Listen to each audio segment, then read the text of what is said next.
Hello, and welcome to The Silver Lining, the weekly geekly talk show where we discuss any number of topics that may have come up over the course of the week. Normally, that number is around 4 or 5. It's a little bit less this week just because I had some other stuff going on, unfortunately. So nothing bad. I don't want to sound like I'm dreary. I'm a little sleepy right now. But I only got a couple of topics in. But of course, we do the viewer topics also. So hopefully, you guys will have something that you want to talk to then. If not, it's going to be a very short show. I am your host, Uncle Silver, a.k.a. Silver Greg, a.k.a. Greg, whatever you feel like calling me. And I welcome you, my co-host, to chat. I love having you guys here week to week to discuss, like I said, any number of topics that may have come up or to give me some other stuff to talk about. Because, I don't know, I feel like CES has been going on, and there have been a couple of things that come out of there. A lot of it is PC stuff, which I'm looking to build my first computer. So I've been very, very deep into like learning about PCs and what goes on, and keeping an eye on what's happening in the industry as far as like the new CPUs are coming out for AMD, and I. But other than that, we don't ever talk about that stuff here. So I've been keeping an eye on that. But yeah, so that's mostly what CES has been. There was one or two things that I saw that was at CES that I thought was kind of interesting, but a little weird. I just wasn't sure if it was noteworthy to talk about. I mean, I guess they're in the same realm of discussion, so it's possible that we'll have something to talk about. But hey, Aqua, hey, Suave. It's been kind of a week as far as my week goes. It's been okay. I think it was last week that I got all of those Genesis games at the Goodwill store, so it hasn't really been much of a week for pickups. Truth be told, short of finding a big score of something, I'm probably not going to be buying a lot just because I am trying to save up money to build that computer. Don't mind me just playing Mario U Deluxe. Thoughts on Bungie leaving Activision? Ask me again later, but to be completely honest, I don't know a whole lot about that relationship to know what kind of impact it would have. Like when you say Bungie, I still think Halo. So I don't know what the relationship is between them. I know that Destiny, for instance, has been a big thing. That's the big collab between them or something. But I don't play Destiny, so I'm not familiar with the ins and outs of that game or the ongoing behind the scenes of that game. But hey, Dragoon, Rocky Bear, Minion, Rye, what's going on? Went to GameStop earlier today. Had some money left over after pre-ordering Kingdom Hearts 3. Hey, download code for Stardew Valley on Switch. I already have it, so you can donate. So can I donate it to you? Ace Fox, absolutely. You're more than welcome to do that.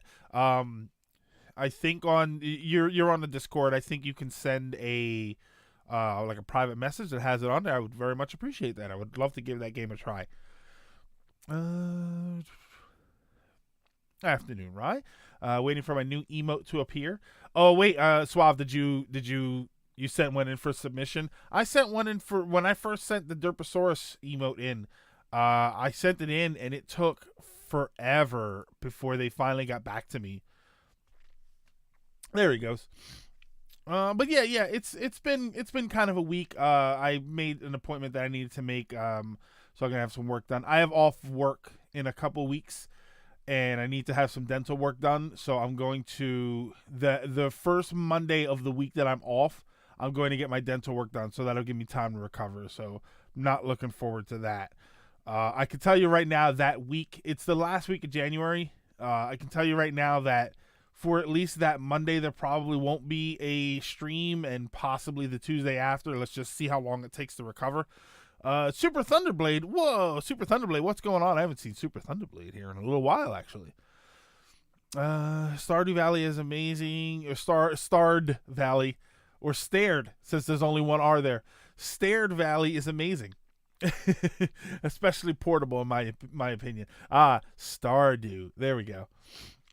Yeah, I've been wanting to try it out to get in my Animal Crossing fix. So this is a good time to try it out now, because once Animal Crossing comes out, all other games are probably going to go out the window. I know what you mean. This is my $5 emote, but I added a $10 emote. Not so much for people to buy, but for me to. Yeah. I have Sage, which I want to change this one. That's my Sage emote. That's the $10 subscription, but nobody does that. I don't have anybody that's doing that. So it's basically just for me to use. I think I'm going to add a $25 one for the same exact reason, just so that I have it for me to use. Hola, ¿cómo estás? Hey, Straight De Niro, what's going on? Hola, aloha to you too. ¿Cómo estás? No, I comb it partially to the side, and then the other part I go to the other side. A wild Latimer appears. Ooh. To get your Pokeball. Hold on, a wild Latimer appears. Dun, dun, dun. Oh wait, no, hold on. This is you're gonna try and catch me. Dun, dun, dun, dun, dun. There we go. Everyone is typing in the chat in various languages today. Yeah, I only know English and possibly Leet speak. I speak emotes if that works. I could put the whole chat in emote. I have all these extra functions now for Twitch commands, so I could put the whole chat in emote only status if you'd like. I can also hit subs only and turn it into sub only chat, but realistically that would limit the discussion to like 3 people. I'm doing great playing Outrun on my Switch. Ooh, I just got I bought a bunch of Genesis games last week. Outrun 2049 or whatever the heck it's called. Is it 2019? What is it? Hold on. Oh my god, that game it's Outrun 2019. I didn't even realize that. I didn't realize that when I looked at that game that game is Outrun 2019. Yep. See, Straight De Niro, you lost me completely. I bought Tales of Vesperia today. I have never played it. I'm interested in having it, but like I said, I just can't spend any money. Go Gardevoir. Yeah, I just can't spend any money for any of that stuff. I mean, I bought the Genesis game just because they were, for anybody that wasn't here last week, it was 8 Genesis games and 2 Master System games, all of them boxed, most of them with instructions, some of them with instructions and whatever inserts there were. They were all in fantastic shape. And and Super Thunderblade, you would be happy to know that Super Thunderblade was one of those games. But yeah, I was like, you know what? I'm going to be upset if I walk out of here and don't have these, so I'm going to buy them. But I think that's my last purchase. Like, I don't think I'm going to be purchasing any more games. I'm not even looking at games that are coming up for purchase, because I know Kingdom Hearts is coming up, which if I was going to buy anything Kingdom Hearts, I would buy that Story So Far collection, which has all of them, because I've only ever played through Kingdom Hearts 1. I know that people are talking about the possibility of Persona 5 getting released, and Dragon Quest Builders 2, and all these other games, and even regular Persona 5 I want to play, but I'm just not going to spend that money.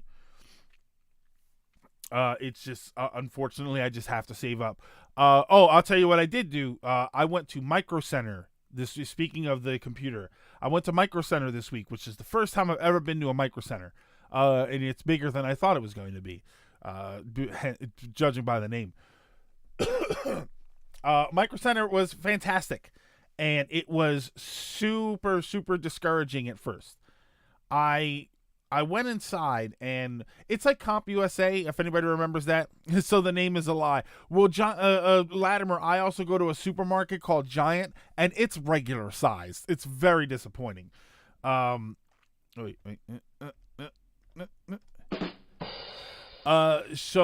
I went in, and I wasn't intimidated by the amount of stuff that they had, because they had tons of stuff. When I walked in, the first thing I saw were arcade parts. buttons and things like that, which I thought was very cool. I think I may buy a couple of buttons and then switch them up with buttons around the house, like light switches instead of up and down toggle switches. I'm gonna put some sort of push button in there. I am in a similar case as well, since I'm budgeting. I also told myself I'm not buying any more games until I complete some that I have now, which is probably the mentality I should have. But it wasn't discouraging because of everything that I saw, because I know that I don't need all of that. I know that a lot of that stuff is they had laptops, they had keyboards and headsets and all that stuff, and I'm like, I don't need any of that. Obviously, I don't need any of that. They had full builds, fully built towers and monitors and all. Like, it was easy for me to go. They have a section called Build It Yourself or something along those lines. So I knew that's where I wanted to go, so I went right to it. It's discouraging to see all of the prices. It's one thing to look online and to see, okay, well, this is going to cost this much and this is going to cost this much, and I'm on PCPartPicker.com, so I can build a list and look at the system, which I do have on PC Part Picker, and it all looks fantastic. And then you go to the store. Hey, Haunted Bone. You go to the store and then you're holding the things in your hand and you're thinking, my God, this is a lot of money. I'm looking over at RAM, and RAM is expensive. RAM is ridiculously expensive. The motherboards that they had were decently priced for what they were, but there were some items that I couldn't get from there. If I want to get the ones that I wanted, I would have to order some stuff. But seeing it all in person is just very, very intimidating. Until I got to the cases. When I got to the cases, they had for whatever cases they had lined up and on display. Oh, no problem, Haunted Bone. Thank you for stopping in. I do remember Circuit City. I love Circuit City. And the subwoofer that I have in my surround sound system downstairs is from Circuit City from like 15 years ago. So I got to the cases, and I'm looking at the cases, and I thought the same thing at first, was like, oh my God, some of these cases are so expensive. But I started to look at them, and when I looked at them, I could identify everything that I needed to identify. I could see the PC inside of it. I could see where the motherboard went, and in my mind, I knew that the CPU was attached to it, and I could see the cooler that's on it. I could see my graphics card in there. I could see where the hard drives would go, and it just, I could see the full computer. And I was still thinking about the fact that it was going to cost money, but seeing it and being able to visualize it was like motivating for me. I looked at it and I thought, I can do this. I can't let money stop me from doing this thing that looks like it's fun to do, and I know is going to be very helpful to me when I do it. So despite all of that stuff, it very much motivated me. So I left there really, really motivated to save and to do what I have to do to get all the money for this stuff, which of course brought me back home to stare at my collection and figure out what I have to sell. Because ultimately, if I want to do this in any realistic time frame, I would end up having to sell certain things, short of starting a GoFundMe, which I'm not going to sell. I'm not going to start a GoFundMe for me to build a computer. I don't know. I appreciate that other people do that, and I appreciate that they have the, not courage, I guess like courage, but the ability, like, I don't know what it is, but just I'm too trying to figure out the way, because it's not one thing. Like, it's sort of like I'm too proud to ask for money for something that in a way is for entertainment purposes, and at the same time I'm too humble to, and I hate to say that, but I'm too like humble to like please sir, like I don't want to beg for something, because that's what it feels like to me doing that for something that is for entertainment purposes, because it's not like I'm doing this show here as a job. It's not like I'm getting paid to do it, any more than the little bit of ad revenue that comes through. I do it because I love to do it. I love entertaining everybody, and I love doing it for myself, really. So I don't like the idea of asking for money to do something like that. So I'm like, so it's just gonna have to wait until it happens, unless I want to sell a few things and get rid of the Suave. I already sold X3.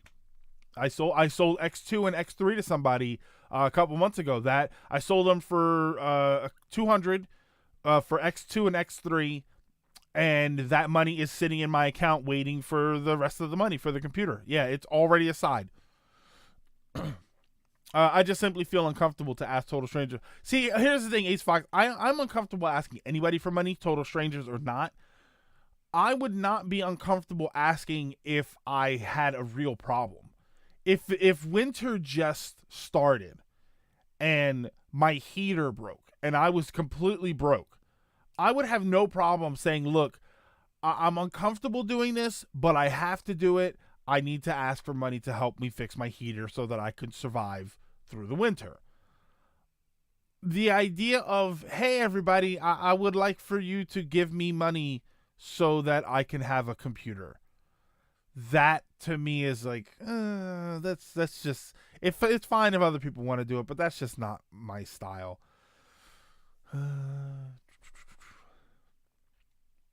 What's that? What's a lot of money?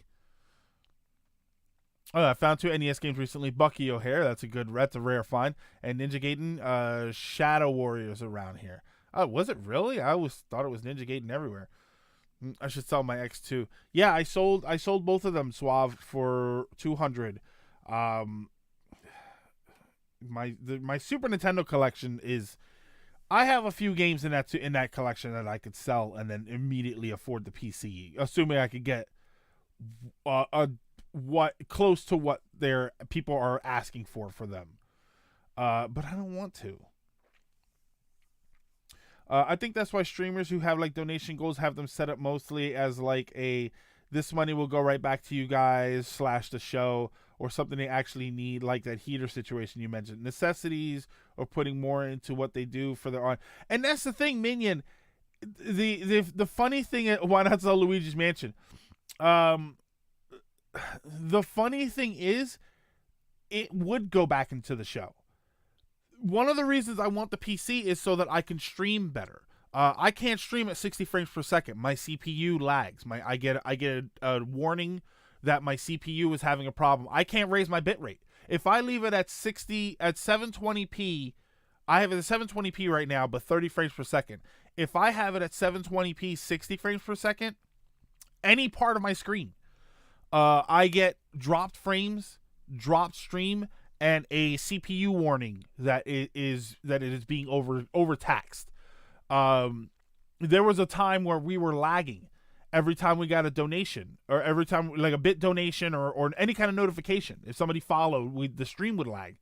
It turns out that the notifications were still at 60 frames per second. So whenever they went off, the stream couldn't handle the change in frame rate. So it would mess up. So I ended up changing that, and it worked just fine. At one point, I was up to 3,500 kilobytes streaming, and then we had the whole problem with the laptop. And then when I finally got a new power supply and a new power adapter, it's still, now I can't. I think I'm at 2,200 kilobyte bit rate. I can't go any higher, or it'll start to lag out my CPU. 60 frames per second isn't that necessary for me, to be honest. I'd rather have a stable stream first and then a high frame rate one. Yeah, and I think we're stable. We're at a point where we're stable right now. But if I want to increase anything, I have to. I would need a new computer. There's no other option than a new computer. Hey, Player Michaelis, what's going on? I had similar problems in my day. I'm hoping to eventually upgrade my computer. Yeah, that's what I'm talking about. Just that I wanted to eventually get a new computer. But I want to build it. I want to build it myself, and I want to stream the build. That's one thing. I do want to stream the build. I want to have the camera rolling. I have a cool setup where I moved the camera arm, and then I did it this week or last week, and I took apart an old eMachines computer, so I had like the top-down camera. It was very cool. I very much enjoyed that, so I want to do that and build a stream with you guys. So, build a stream. Well, I do want to build a stream with you guys. That's what we're doing here. But I want to build a computer with you guys live. So then, not only do I think people would enjoy it and be a little more entertaining, it's a little more personal. It's from then on and that's why people have said, well, why don't you buy pre-built? If I build it myself, when I use it, when I come on here and I stream, Rocky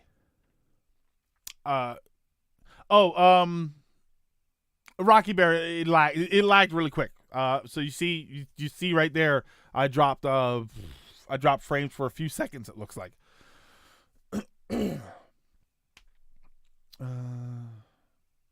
Just refreshed and got an ad. So let's see. Yeah, I'm hoping to build mine as well. Just need money. Yeah, my player Michaelis. I went to. That's what we were talking about. I went to Micro Center and it was intimidating and discouraging, but at the same time, it was very motivating. But I want to do all of that so that when I turn that computer on, I can look at it and I can say, oh my God, I put this together.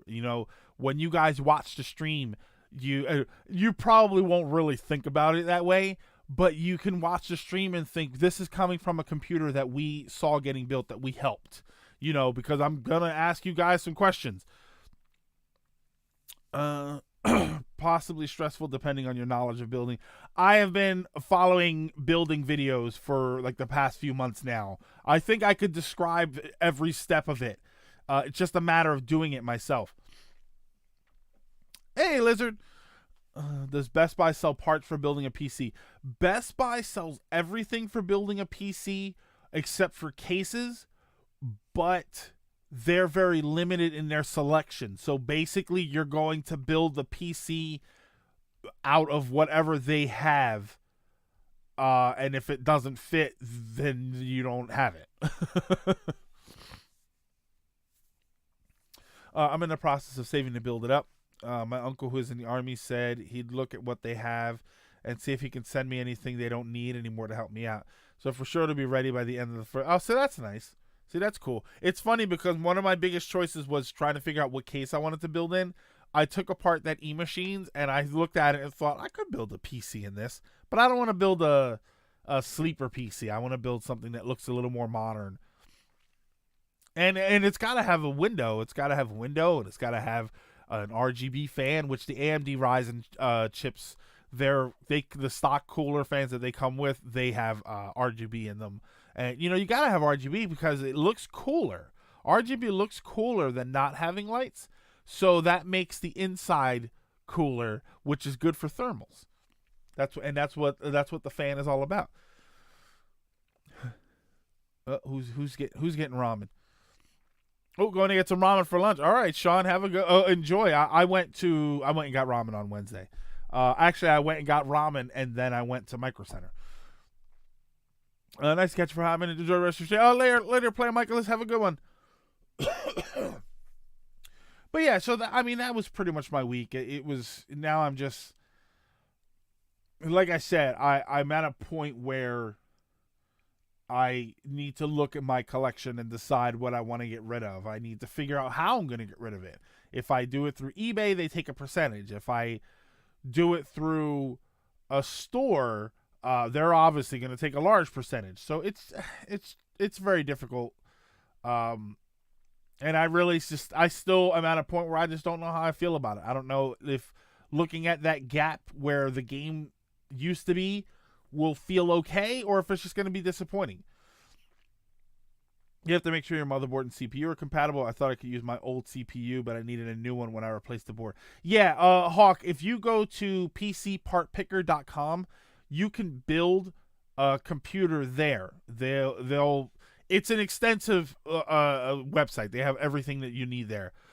But you can build a PC there, and it will actually tell you if there's any conflicts. Like I put a Ryzen 7 20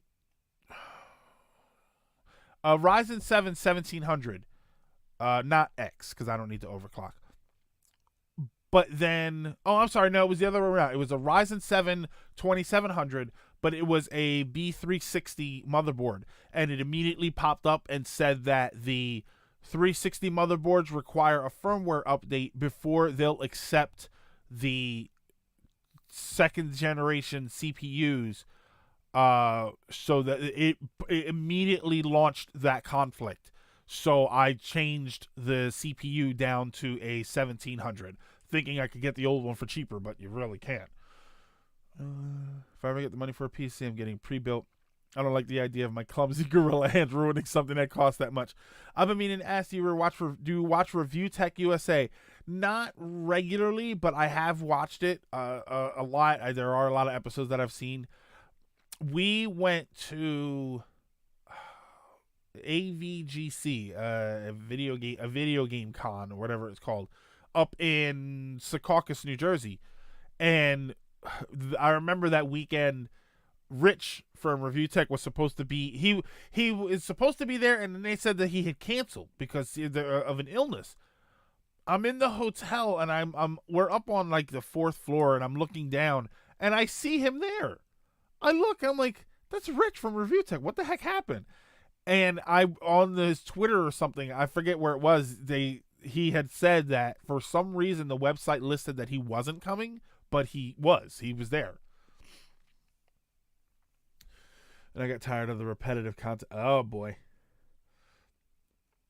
Never had authentic ramen before. You're missing out. Rocky Bear, you are missing out. It is very good. So I'm sorry to tell you that you aren't missing out, but you are missing out. I did a pitch today for that paper I talked about. 8 out of 10, baby. All right, I'm going all around. But that's 25% of the grade. See, that's not bad at all. You gotta go for that 9. I wonder what it was that it was 8. I wonder if there's something you can do to change it to a 9. All right, so we're going to try something here. I got something set up here. Hold on. Hang on. What in the world? Oh, wait, is it this? No? What happened to my sort by date? Oh, there we go. Okay, so for our first topic, I got something I want to try out. Okay, so that's even with photo gallery. Haha, it works. All right. For the first topic today, slightly mad. Is that I think that's what the company's called. They have decided to announce that in a few years, and I think they literally said something about it being 3 years from now. They want to. They're gonna make a video game system. Hold on a second. Let me bump up the size of this thing here. Not too big. Not too big. There we go. They want to do a video game system, the Mad Box. Apparently, this picture is just a prototype. It's not going to actually look like this. I mean, that's a lot of RGB. That looks more like a PC than anything else. They want to do a video game system, a 4K system. I forget if they said it was going to be like, I think they tried to say something like 180 hertz. That it was going to support VR. Basically a whole bunch of stuff that top end video game enthusiasts say that they use, which is fine. That's okay. The idea of an ultra high quality console seems like an interesting idea, and I think I think that at this point that's what everybody is looking at it as. I think when people see this, I don't think anybody is saying, oh man, That's awesome. That's just what the industry needed. I think most people are looking at this saying, well, that sounds interesting. I'm curious to see how this develops. Let's see where it goes from here.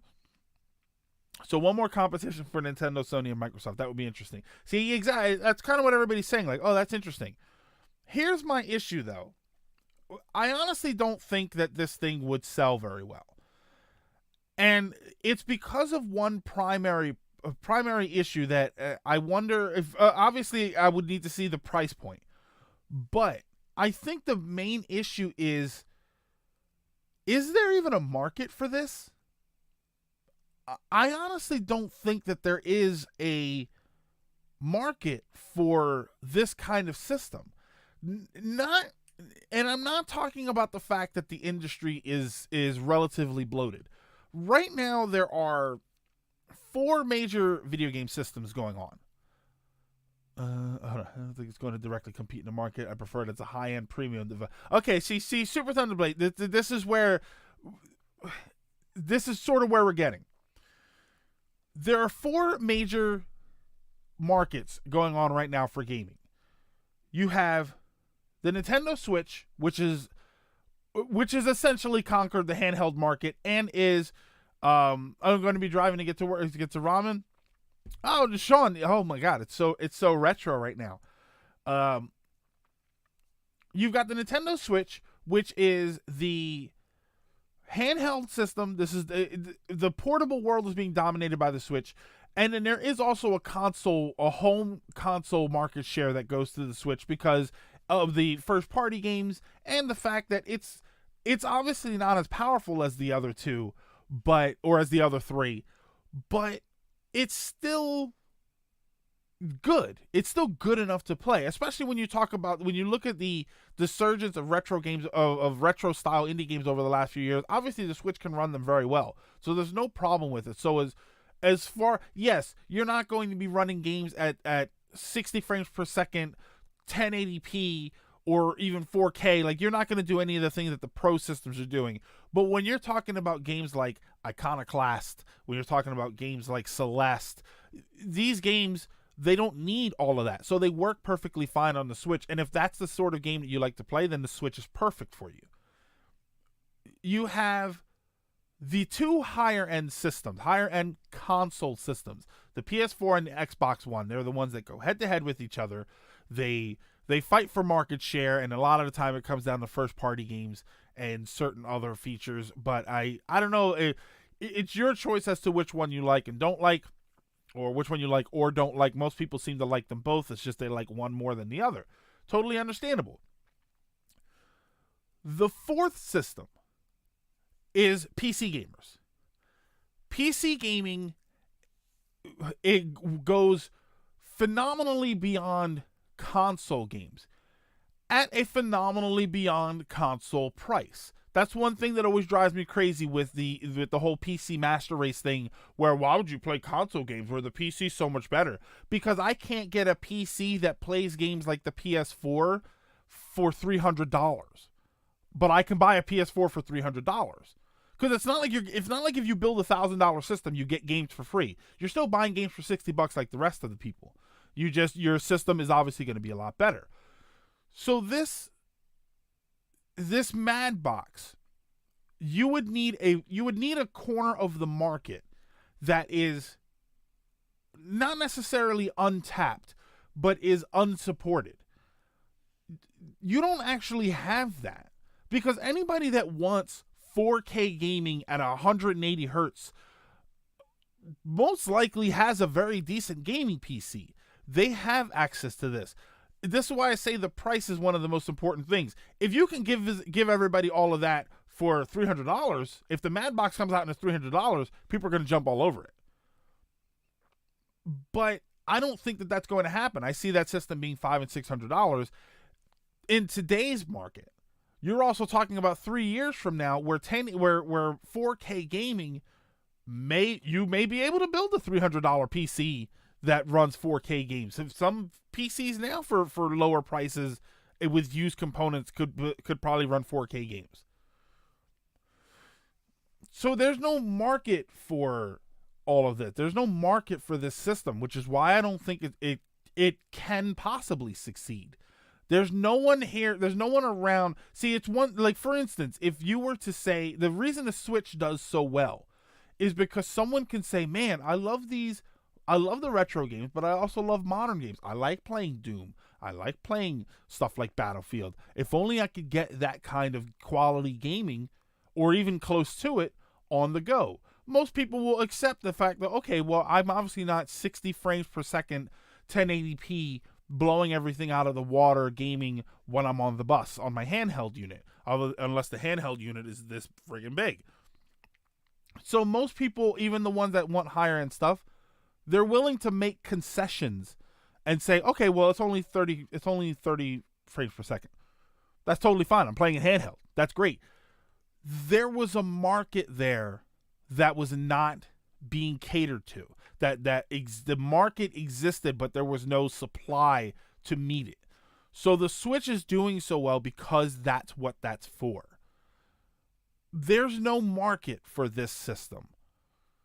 Even with the VR, because I don't think that if VR hasn't taken off by now, I don't think it's going to take off so dramatically that you can use it as a major selling point for your video game system, for a new system.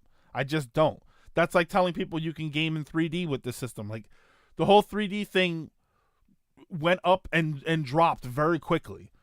It's not really a selling point anymore. The Switch is way too weak to run ET on Atari. Let me jump back here. Plus, devs would need to develop for it. Though that is easier now than it used to be. I hope they can make back the cost. I haven't been following news on this thing, but the news is relatively new, so there isn't a whole lot of news to follow. But is this supposed to be like the Ouya, where it was a console made for indie games? No, they're talking about running modern games, top tier AAA games. The Ouya was poorly made and had mobile quality indie game, which sucks because I have an Ouya and now I can't use it. I bought an Ouya in the box and everything with the controller in perfect condition, but I can't use it because you need to be connected to their servers, and their servers are shut down. The fact that Nintendo is having discussions of not dealing major consoles anymore and sticking to handhelds should tell you how tight the market is. The big three have cornered the market and have made huge strides in the market. There's really nothing left to do to the consoles that haven't been done. Yeah, there's no market left. There's no share left over.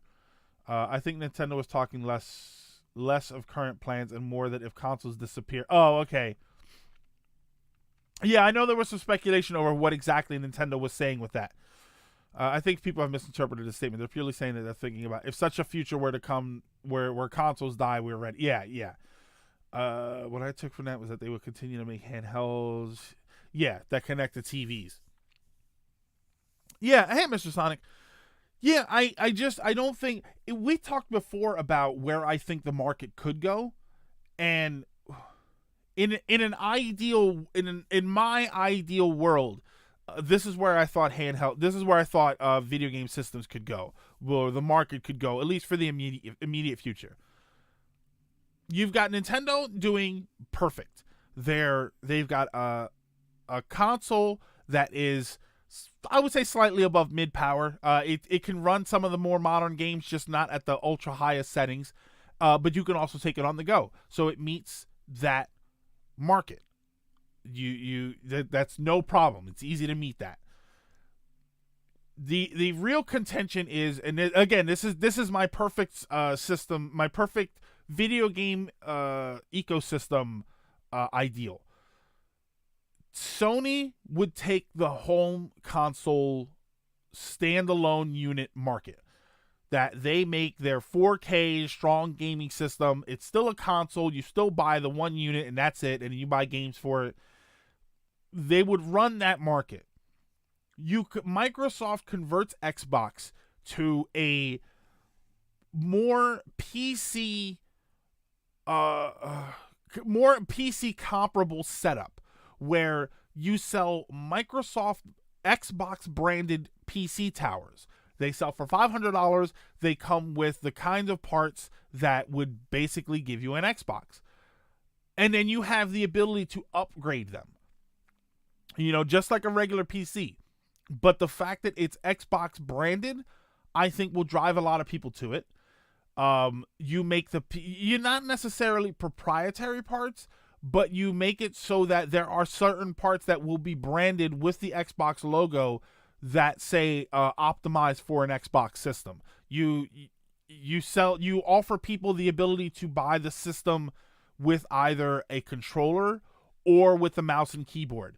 You put stuff on there so that they can web browse. Basically what happens is, for people who are looking for a video gaming solution but are at the point where maybe they need to upgrade their computer, this is an option for them. If you've got a perfect computer and you want a new video game console, you would just buy the PS4 or the PS5 or 6. If you also need a new computer, it would be in your best interest to say, well, maybe I should look into this Xbox computer because that will handle my computing needs if I don't have too many computing needs, and it will handle my gaming needs.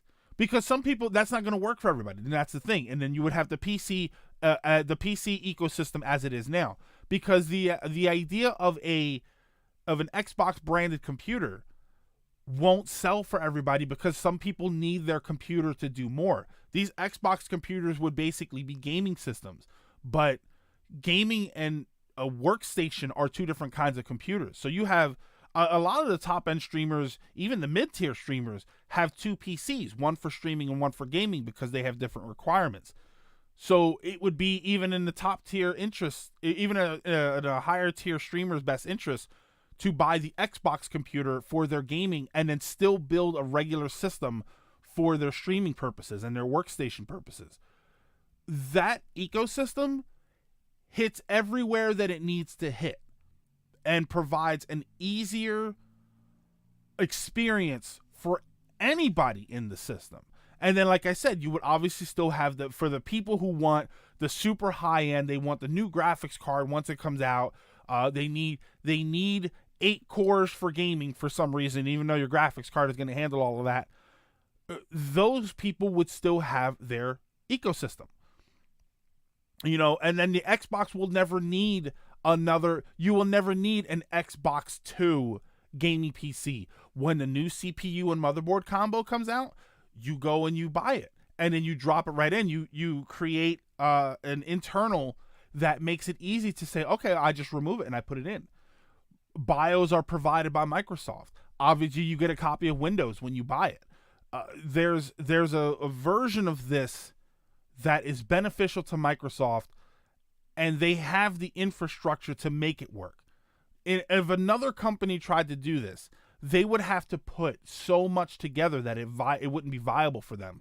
Microsoft can do that. Microsoft can create that. That creates the perfect video gaming ecosystem for everybody. As of right now, it's great, but there are maybe a gap here and there. This Madbox does not service that gap. It just doesn't.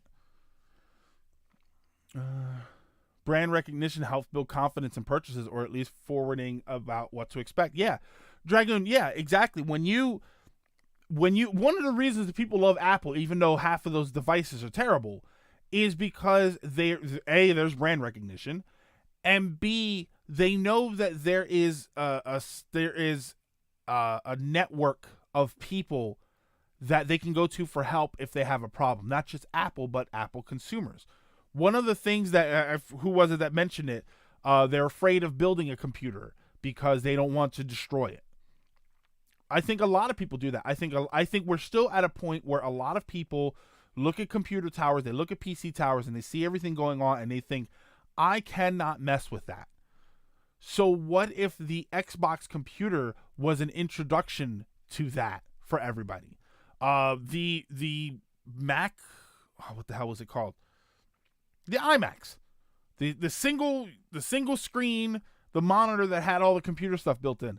Tons of people got into computers around that time because it looked easier. It was more simple to get into it. It didn't look, you didn't see a monitor and a keyboard and a mouse and this big computer and wires going everywhere. You saw a monitor with a mouse and keyboard, and you said, oh my God, I can use that. a Microsoft branded, Xbox branded computer would help people say, oh, it looks like a computer, but it's a video game system. I could see myself getting into this. And then when it's time to upgrade their system a little bit, maybe there's more RAM that comes out, or they just want to get more RAM, or like I said, a new CPU mother, and you can sell the CPU motherboards as combos, so they don't have to take apart the cooler and all of that stuff, or have a cooler mount that they can easily undo the latches and take it off. Something simple, so they can, instead of saying, I don't know, that looks scary, they could go to the store and they could look on the back of the box and they can see, oh, okay, it's like these 5 steps to put this in. I could try and do that, and then it would be an introduction to this sort of computer, to this PC world. And then when they do get to the point where they say, I'm confident to build another computer, or to build a computer, you can build a big computer with more power, and you still buy the Microsoft stuff. Most Apple products may be terrible, but at least they look clean and high tech. My friend went on a rant about Apple and third-party repair shops getting screwed by Apple. I've run into people who love Apple and hate Android. When I tell them Apple buys their screens from Samsung, the conversation ends. See, he's a bloody composer. So a Steam machine. Maybe a Steam machine with more upgradability and a better, more well-known, not just a better, more well-known name behind it, but a larger infrastructure behind it. When I say Steam, if you were to say Steam machine, Steam computer, you probably think of pipes and gears and, you know what I mean? You probably think of this steampunk style computer system and not maybe the company. Or you think of the company and you think, does Steam really have the backup for this? Do they really have the support network, in the infrastructure network to support something like this? Microsoft does. So when you say Xbox branded computer, when you say Microsoft Xbox branded computer, no one's going to say, well, what does Microsoft know about computers? They know a lot. Apple laptops, PCs any good? Because they're always super expensive. Ace Fox, they're good enough, probably not good enough to justify the price. They often one of the things they tout with those is that they have a lot of features that you might have to pay for from another company, but that a lot of the time that also includes features that you don't need but you're paying for anyway. Imagine paying for cable service that offers 600 channels, but you really only watch 10 of them. Yes, you're getting 600 channels, but did you really need all of that stuff? Those are the when I see elderly people with MacBooks, back in the old days of MacBooks, I think, why did you buy that? Because you don't do any kind of editing, writing, anything really that taxes a computer. So why are you buying this device that's supposed to have all this power and is geared towards that? It's because it had because it had an apple with a bite on it taken out of on the front, or with a bite taken out of it on the front. See, I knew I would get that. So yeah, Madbox. I don't know. Maybe it'll happen. Maybe they'll give up. Maybe they will develop a whole bunch of things that Sony buys or Microsoft buys and just integrates into their systems. That could be what this is all about. This whole thing could be a ploy for them to develop a whole bunch of tech that Sony buys and Microsoft buys and says, okay, there's no more Madbox, but this processor that we were developing is going to go in there. This chipset that we were developing for our Madbox is now going to Sony. So now Sony's going to handle 4K gaming. That could be what all of this stuff is. Went to an Apple destroyed enough stock to match the money they cost them. I wonder how much money that was. I mean, he probably only broke one cell phone, and that covered all the costs. Alrighty, so no. For the next topic, this not really goes into it, but here we go. No. I got this. I got the pictures there set up. So let's see here. Open with. Where's my? Oh. What did I say? Photo gallery. Yeah. Okay. So it has been reported that Amazon is considering starting up a game streaming. Oh yeah, I got the Transformers noise. Hold on, I still gonna add that too. Where's my Transformer?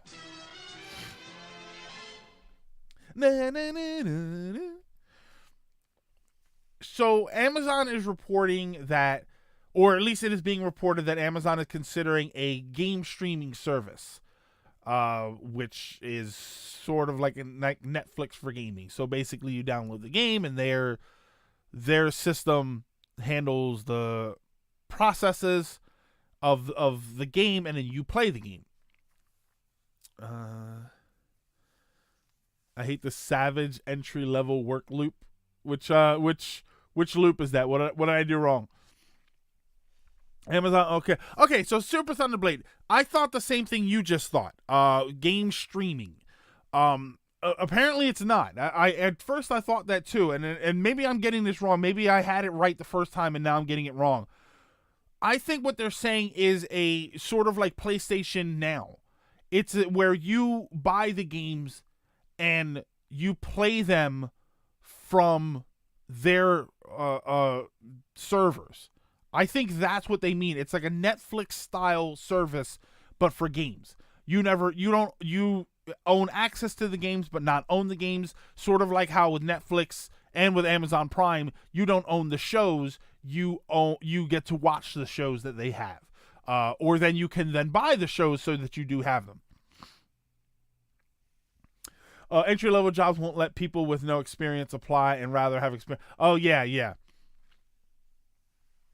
So I think that's what it is. It is a Netflix-style setup. But what games, though? That's what always gets me curious. If I'm understanding it correctly, modern games. It'll probably start out with indie games. You know how it is. They may have their own in-house development for game, and that's the speculation. This is all wild speculation, where they have their own games that they allow you to play, that they distribute, and then slowly but surely indie games they sign on, and then eventually AAA games that Steam is the same way, where Steam except Steam you download the whole game. I have a reservation about renting games that aren't actually mine. Yeah. So they're thinking about doing this, and they'll be able to do it through their devices. I mean, anything that you can put the Amazon Video app on, you could probably just do Amazon Gaming or whatever it's going to be called, assuming they actually do it. Which, if we got to the point where somebody mentioned it, is probably going to happen. But they do those Roku or whatever whatever the hell they were, the little streaming devices, or the Fire Stick. They did the Fire Stick, and then now that stuff is built into everything. So they're talking about doing it, and it would be like a service, like I said, like PlayStation Now, where their servers I assume will handle the computing, and then you can just play the game, which it's a cloud gaming service. Thank you. It was a term for it, and for the life of me, I couldn't think of it. A cloud gaming service, basically. They even have a controller. That controller, Bound by Games. Thank you for the invitation to the host club. Bound by Games. That's Sabrina. That's Elliot and Sabrina's new thingy. That's SGB on Twitch. But yeah, that controller in the image that you see here, which I'm moving my mouse and you can't actually see that. Is right. Hold on. Oh wait, I can do this now. Oh my god. Right. Hold on. Wow. No. Hold on. There we go. Right here. Right here. No. They're right there. That controller. Hey, Elliot. I'm sorry. Hey, Bound by Games. BBG. Oh my god. Big beautiful gamer. Yes, BBG. I love BBG videos. That controller right there is actually Amazon's controller. It's branded Amazon, and I think that's what it's supposed to be for. Is that they have Android based games or something that you can play through your devices. So they basically hold on. We're dropping frames. Come on, frames, come back. Yes. See, a new PC would hopefully stop that. Big beautiful gamers.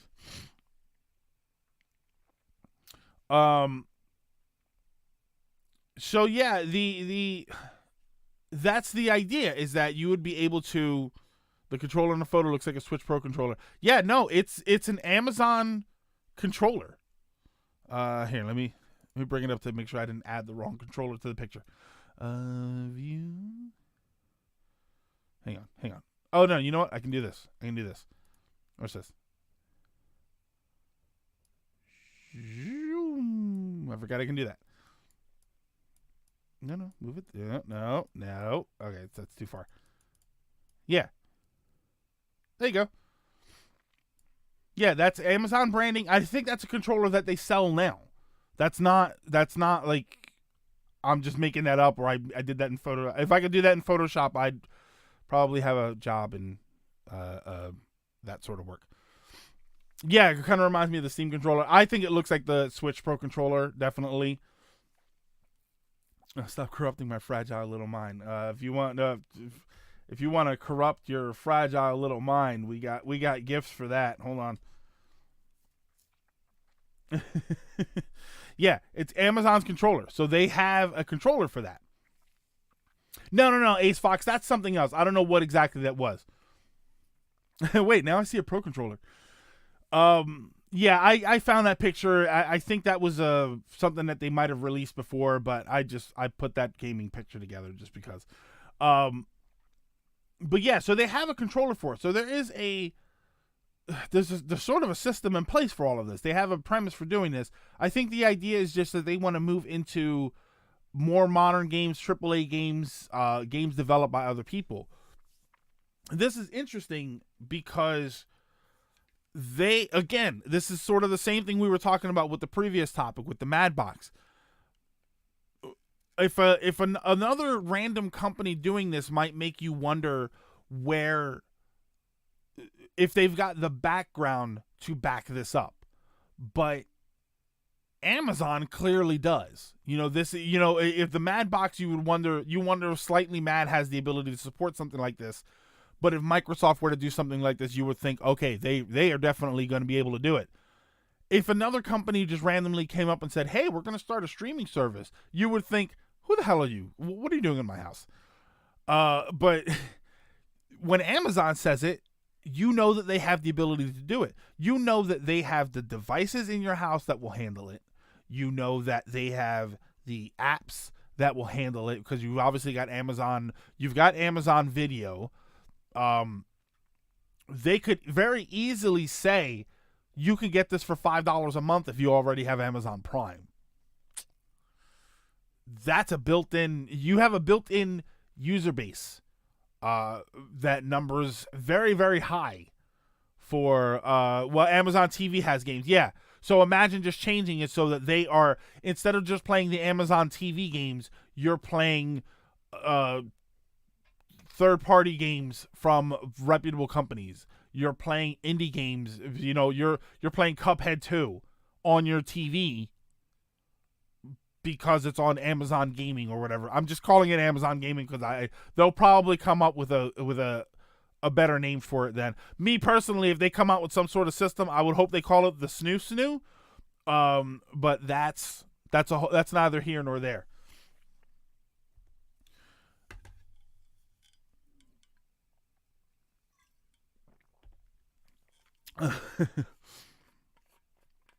Great, more things to add to the Internet of Things.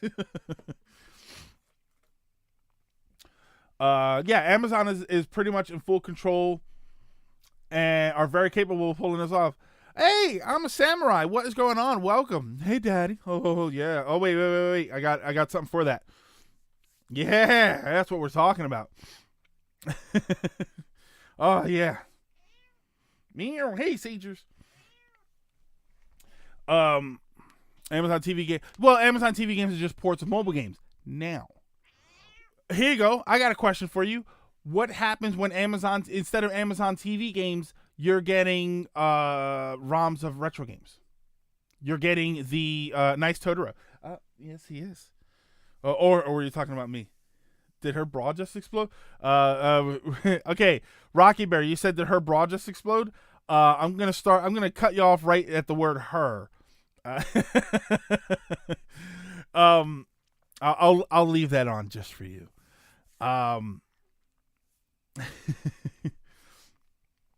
But yeah, what they had like the Steam Chrono Trigger. What happens when they just have a version of Chrono Trigger and you just play that on your TV? What happens when Celeste 2, you just play it on your TV? It's when it's just mobile games, it's their own in-house games, that's fine. But what happens when they start putting real high-quality games on there? What happens when Amazon says, oh, we're going to buy Bungie? You know what I mean? Did you see what I'm saying? Once you start doing that, this turns into a very interesting scenario. Sort of like the Mad Box. I'm not entirely sure that this is a market that needs to be reached. Because that was our problem with the Mad Box, was that we don't know if there is a market that is clamoring for this. But it is an interesting little feature that you can add on depending on what games come out for it. It's pretty cool. I kind of like it. I like the idea of it if it is affordable. If it functions. I mean, that's always the most important thing, is that it has to. I don't care if you charge $1 or $1,000. If the thing doesn't work, there's no point. There's no issue with it whatsoever.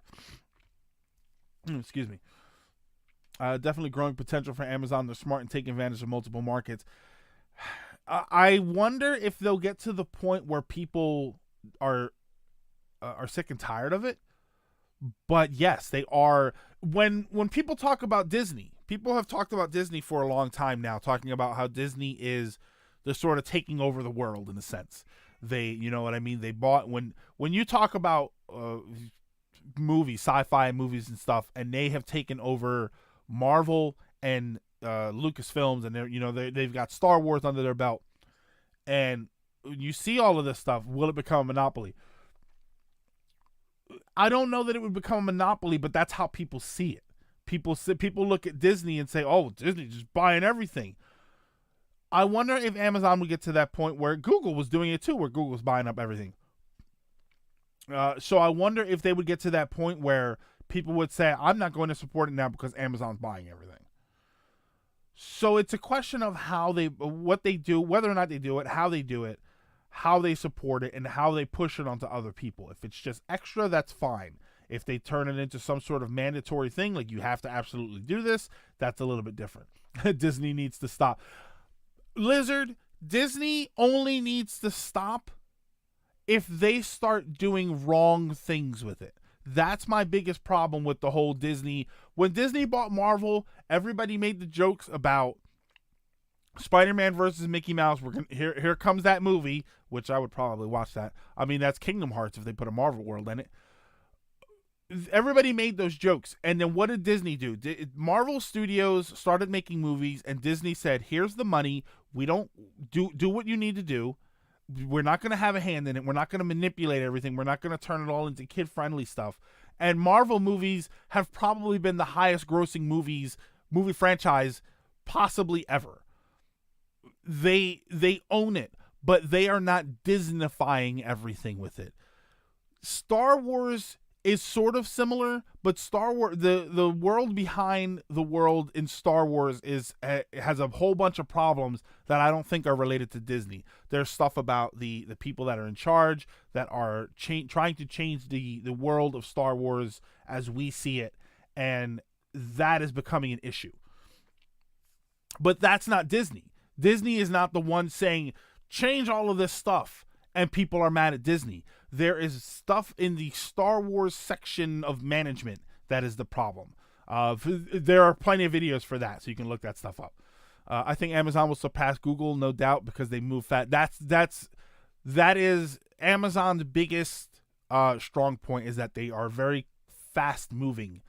They're moving faster than Google did, but it's still weird to think that 15 years ago you couldn't Google something. We would ask Jeeves, you couldn't Google. And then Google started and people didn't know what the heck it was, and everybody was amazed that it meant a 1 with 100 zeros behind it. And slowly but surely, Google, I'm pretty sure I have a pair of shoes downstairs that Google owns. I remember the jokes that Disney bought Star Wars. People were saying they were going to turn it into a musical. Yeah, but what did they do? They took Star Wars and they said, here's money. You make it. The problem is the people that they threw money at to make it are doing wrong things, but it's not Disney's fault. I would have a problem with Disney buying up everything if they started to damage everything. If Amazon did this and started to damage gaming as a whole, I would have a problem with it. Disney can buy up everything they want. Listen, Disney can walk in and buy my favorite pizza place. Disney can walk in and buy my favorite ramen shop. I don't care as long as they don't mess with the recipe. As long as they're cooking the food and they're serving it up just fine, I don't care who owns it. That's not my business.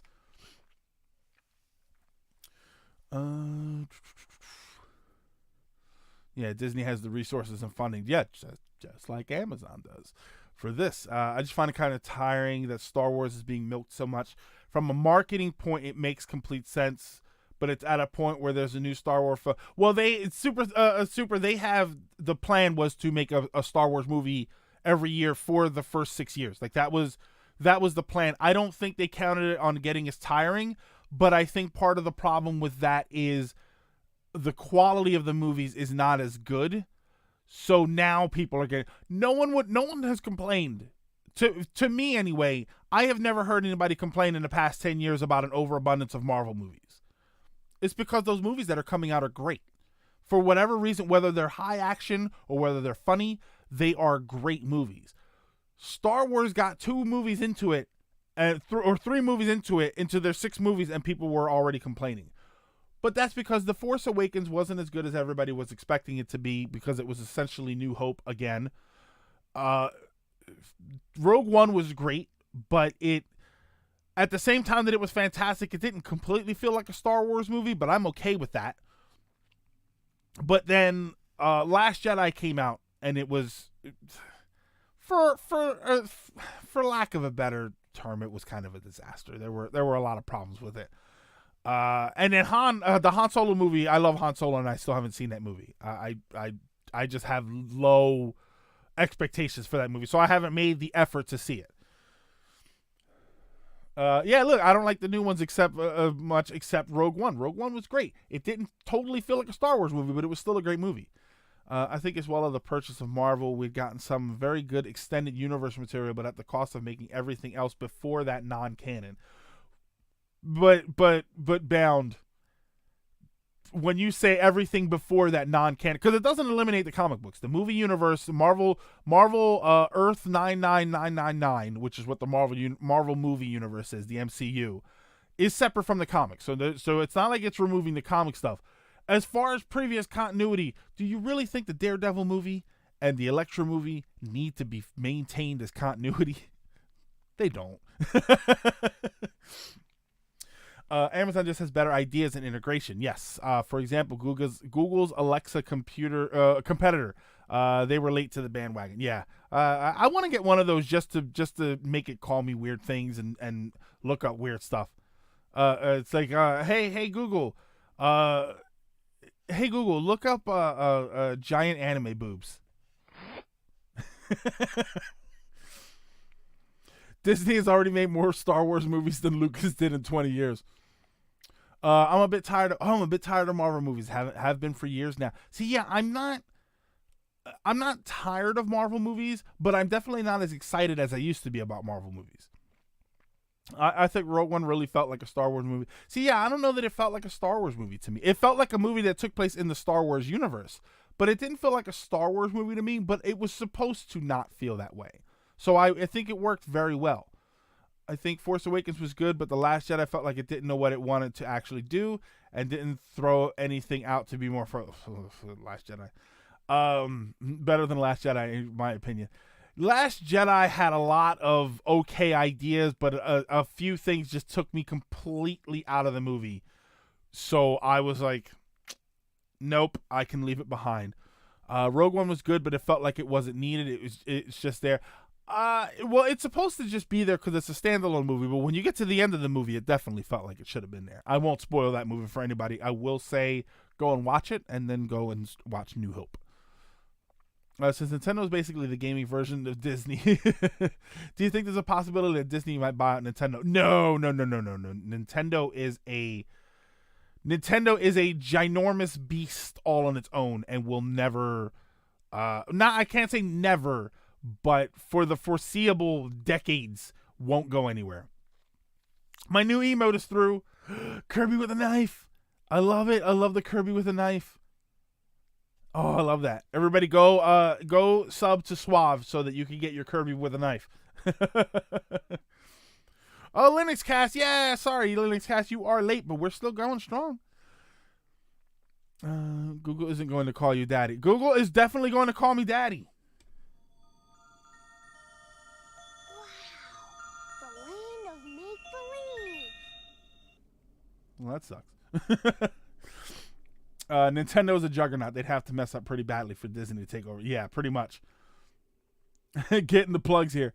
One thing Rogue One did amazing was on Darth Vader himself. Felt like he was felt like he was an actual villain, particularly right at the end, which I can't ruin it for anybody, but it was so good. Let's just say you get a lot of yeah.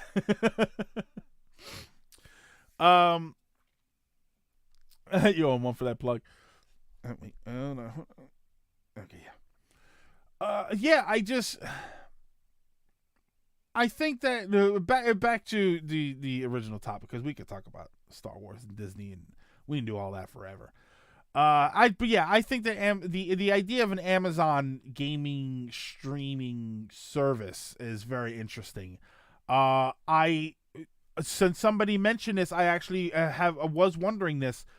I wonder if it would work in tune with Twitch in some way. I wonder if there would be, because now you can use your Amazon Prime sub and get a free Amazon Prime account. You can link it to Twitch and you get a free sub once a month, which you can use here if you want to do that. I'm not suggesting anybody has to do that, but if you want to link your Amazon Prime to your Twitch account and you get a free sub and you want to use it here, I would be okay with that. It would excite me.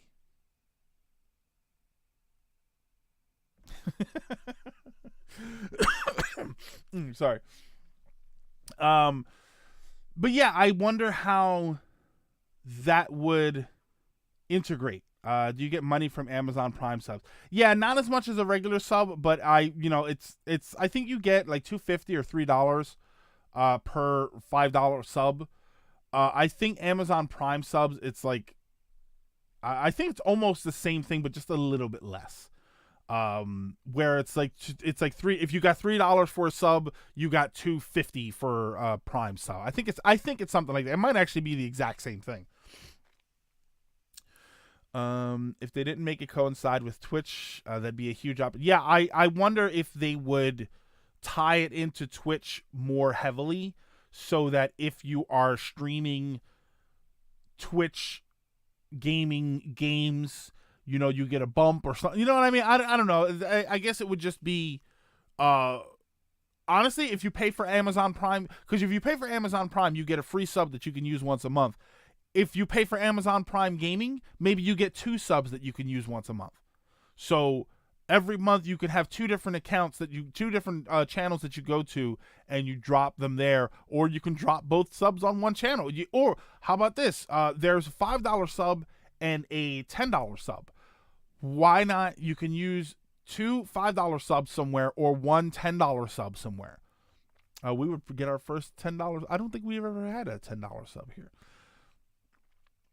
I use mine here. See, Dragoon Knight. Yes, I appreciate that. Oh, we're dancing for you. That's all for you. Didn't I have another dancing meme? Oh, I do have another dancing meme. Hold on. Well, not a dancing meme. Well, if you've got Amazon Prime and it's linked to Twitch, it's time. Reggie says it's time to use it here. I would sub, but I'm broke now. I appreciate a gift sub though. I looked into doing that. I thought about doing that, giving away gift subs just to see how that works. How many of those gifts do you have on standby? Well, I have my Stream Deck here that has what I got 8 there. I got about 20 gifts loaded up and ready to go. I got a whole bunch of sound effects. Let's see what we got here. We got you suck. one of my favorite ones. And we got the Land of Make Believe. We got yes, I love it, and a new favorite. Oh yeah. Hang on, everybody. We have special guests.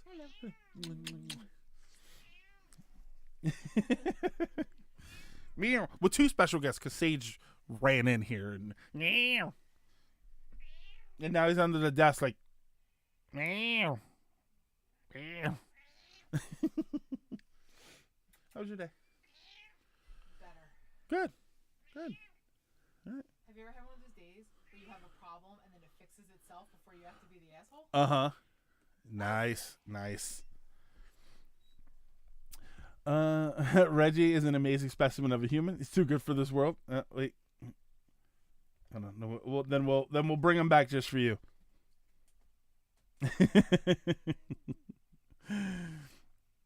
Oh, I have a bunch of dancing too. Hold on. Let's bust out all my dancing. Here we go. We got Mega Man dancing.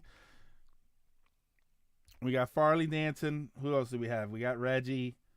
And one of my favorite yeah, that's not dancing, but it's funny. We need to get a Stream Deck sometime. So Stream Deck is amazing. I love this thing. Hold on. I got it here.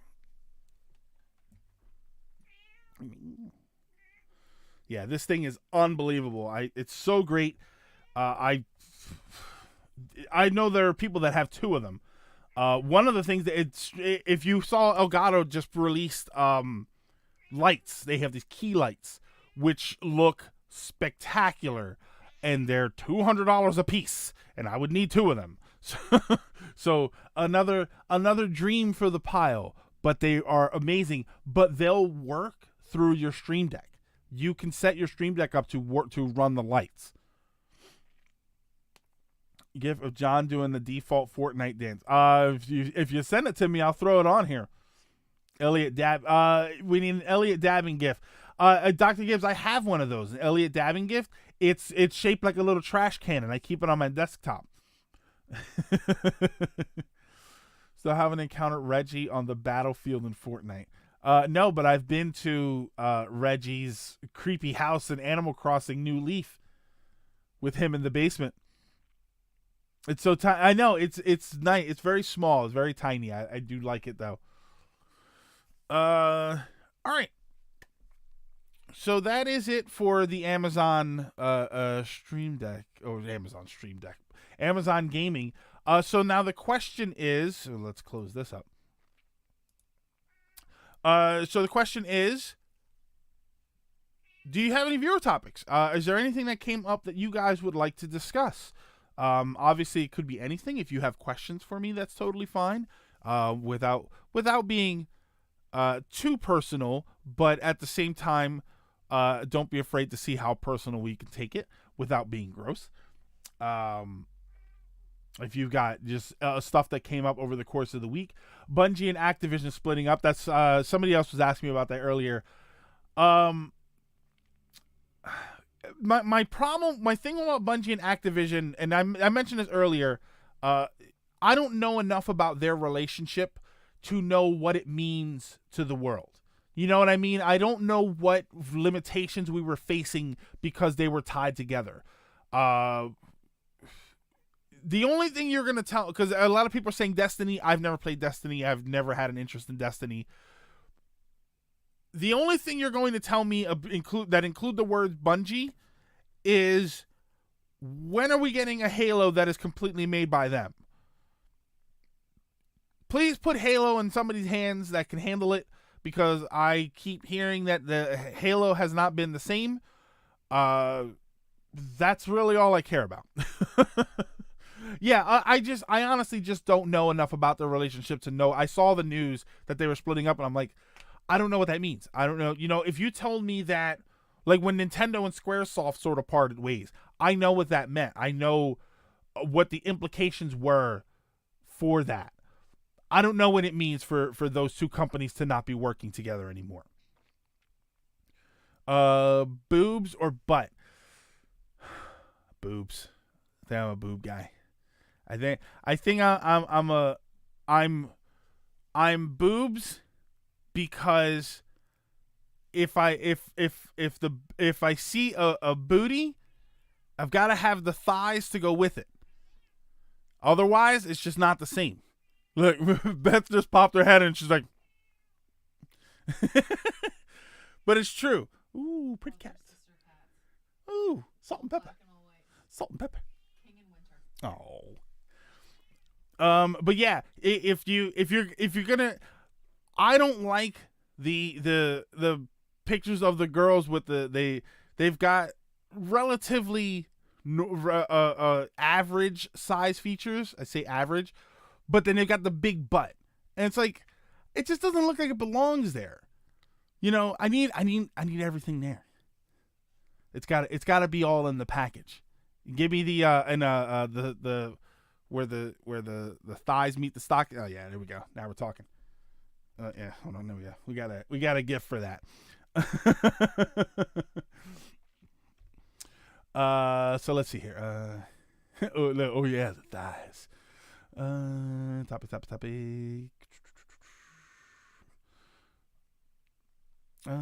How great is the Devilman manga?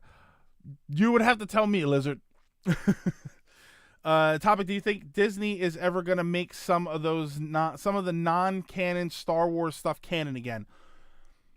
Suave, the further we get from it, the less likely it is, because the more spread out the Disney version of the Star Wars universe gets, the less the expanded universe stuff fits into it.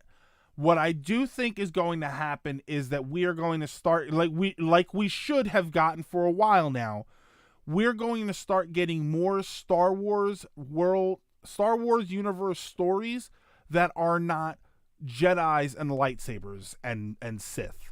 I think the Star Wars universe is big enough that we should be getting a lot of stories that don't include any of that stuff. I think Rogue One was a fantastic example of what you can do in the Star Wars universe without always every second including that stuff. Like I said, I haven't seen the Han Solo movie. I was hoping for Han Solo to sort of be like that, because Han says in the beginning that he's been throughout the universe and he's never seen some all-powerful force, which right off the bat meant that the Han Solo movie was not going to include Jedis and lightsabers and all of that stuff. So I was hoping that that's what that movie was going to include. My understanding is that it does not, but it includes a lot of other weird stuff that it kind of put me off not put me off from watching it, but made me not eager to watch it. So I don't know, maybe I'll sit down one day and finally give it a try. Was it large thighs and no butt is called an empty promise. All right, I'm going to jump ahead here. Bungie is probably going to make a mobile game since they just got $100 million investment from China mobile giant NetEase. Maybe. I would like to see what they do, what a real company does making a mobile game like that, even though maybe we've had enough mobile games. Excuse me. What about the mobile-only Alien game? Oh, well, mobile, we all have phones, right? So mobile is the way to go. No, mobile gaming is fine. We've talked about that before on the show. I think that it makes financial sense to make mobile games. Cell phones are a built-in user base. Everybody's got a phone in their pocket. So making games for phones makes a lot of sense. What I'm getting tired of is thank you. What I'm getting tired of is people hyping up games that are going to come out and then they turn out to be mobile games. We just saw it with Diablo. We saw it with this Alien game. No one cares about your mobile game. They might play it. It might be interesting. People might like it. But no one cares to the point where you need to have some sort of big reveal. They really don't. People love Animal Crossing, and the Pocket Camp is extremely... Animal Crossing Pocket Camp is niche within the Animal Crossing fandom. That's just how mobile games are. They're not this hypeable event. And later, Samurai, thank you. Well, you'll be lurking, so I will say later, but you might still be around. Solo is on Netflix. Yeah, Solo is on Netflix. Yeah, so it's worth watching for free. I wonder if Disney is ever going to re-release the original Star Wars episodes 4 to 6. Super Thunderblade. I have argued for a few years now that every year on Star Wars Day, theaters should put Star Wars back in the movie theaters. I think every year on May 4th, the theaters should have episodes 4, 5, and 6 playing. I think you will sell out of those theaters every single year. Old fans will want to see it on the big screen again. New fans will love to see it on the big screen for the first time. Every year, people would love to see that. The audience for the audience. Well, here's okay. Thunderblade. The user base for mobile games is gigantic. Whether or not there's an audience for them is clearly not that big. The vast majority of cell phone users don't care about cell phone games in that way. But there is a big user, but you never know who you're going to get depending on what kind of game you release. You're not going to get a whole bunch of casual Alien fans playing the cell phone game. You're going to get hardcore Alien fans, and you're going to get people who love mobile games and want to try anything out. It's not Candy Crush. Now, if you make Alien Crush. Oh, see, I can't say Alien Crush because that was already a different kind of game. And a very good game at that. That's what Fox did with the Alien game coming to mobile. Yeah, that it just doesn't make any sense. Don't do it. Don't do it because you're going to hype it up and then you're going to say mobile game, and now you're going to kill whatever hype there might have been. Right from the beginning, you should have said, hey, there's an Alien game coming to mobile without hyping it up. And people would have said, oh, okay, let's see what you got. But what you said was, hey, there's an Alien game coming out, and people said, oh my God, and you said mobile, and they turned their phones to something else. They closed the video, or they closed the whatever it was that they were reading it on. Going to be a 3D version of the 6th Star Wars film before Disney. Yeah, and Thunder, I watched the first one. I watched, not the first one. Episode 1 in 3D. I watched it. I went to the theater. It was slapped together 3D. It wasn't all that great. But it was nice to see Episode 1 in the theater again. I went specifically for that. We always get the benefit of the doubt because Activision could always be bending their wrists. Okay. Kotaku's write-up on the breakup said that once the whole of the office heard the news, they started popping bottles and cheering. User base is better. Yeah, user base. That's why the install base or the user base is how many people have phones, and that's everybody. But not all of those people have phones and intend to or even try to play games on them at any capacity. Yeah, so that's why the world of cell phone mobile gamers is not as big as the world of people who have cell phones. But it's large enough that it can be viable. It's just not intelligent to hype these games up to gamers at every corner and then say, oh, it's only for the phone. You're going to lose everybody. I'm hoping Bungie does good. Based on the trailer, the game seems to be playing like Five Nights at Freddy's. So it's a security camera simulator. Security camera simulator. It's so weird how we live in a world where Star Wars and Mario has a day dedicated to them. Star Wars Day, May 4th. Mario Day, March 10th. The funny thing about the Star Wars Day is that there is contention over which day it should be because most people will acknowledge May 4th as Star Wars Day because it's May the 4th be with you. But but some people have argued that it should be May 25th, which was the release of the original movie. I think it should be May 4th. I think it's just fun. What game are you talking about? Oh, Five Nights at Ripley's. I like that. DB, we were talking about the Alien mobile game. I forget what it was called. And of course, Revenge of the Fifth. That's the best day because you know why? Because Revenge of the Sith was the second best Star Wars movie there is. Oh, and that you can fight me on.